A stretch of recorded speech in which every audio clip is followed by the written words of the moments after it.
श्रीमान एस सुंदर जी ने अभिभावकों की भूमिका के संबंध में अपनी भावना व्यक्त की है। उनका कहना है कि परीक्षा में अभिभावकों की भूमिका बहुत ही महत्वपूर्ण होती है। और उन्होंने आगे लिखा है, मेरी माँ पढ़ी लिखी नहीं थी, फिर भी वह मेरे पास बैठा करती थी और मुझसे गणित के सवाल हल करने के लिए कहती थी। वह उत्तर मिलाती और इस तरह से वो मेरी मदद करती थी, गलतियां ठीक करती थी।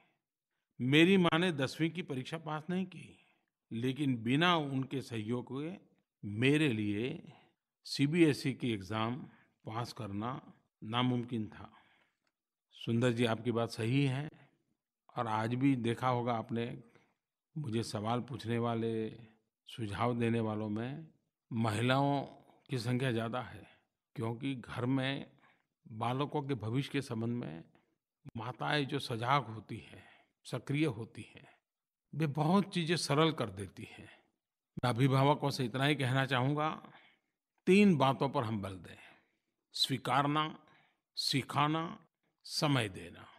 जो है उसे एक्सेप्ट कीजिए। आपके पास जितनी क्षमता है आप मेंटर कीजिए। आप कितने ही व्यस्त क्यों न हो, समय निकालिए, टाइम दीजिए। एक बार आप एक्सेप्ट करना सीख लेंगे, अधिकतम समस्याएं तो वहीं समाप्त हो जाएगी। हर अभिभावक इस बात को अनुभव करता होगा। अभिभावकों का, टीचरों का एक्सपेक्टेशन समस्या की जड़ में होता है। एक्सेप्टेंस समस्याओं के समाधान का रास्ता खोलता है। अपेक्षाएं राह कठिन कर देती हैं। अवस्था को स्वीकार करना नए रास्ते खोलने का अवसर देती हैं। और इसलिए जो है उसे एक्सेप्ट कीजिए, आप भी बोझ मुक्त हो जाएंगे। हम लोग छोटे बच्चों के स्कूल बैग के वजन की चर्चा करते रहते हैं, लेकिन कभी-कभी तो मुझे लगता है कि अभिभावकों की जो अपेक्षाएं होती, उम्मीदें होती हैं, वो बच्चे के स्कूल बैग से भी ज़रा ज़्यादा भारी हो जाती हैं।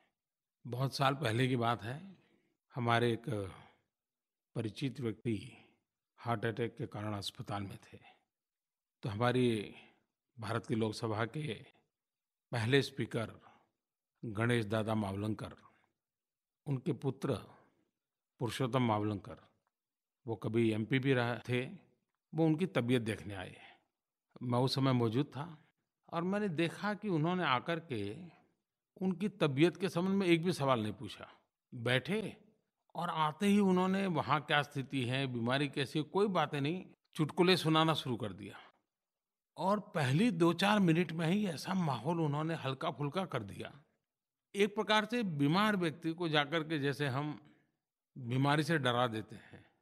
अभिभावकों से मैं कहना चाहूँगा, कभी-कभी हम भी बच्चों के साथ ऐसा ही करते हैं। क्या आपको कभी लगा कि एग्ज़ाम के दिनों में बच्चों को हँसी-खुशी का भी कोई माहौल दें? आप देखिए वातावरण बदल जाएगा।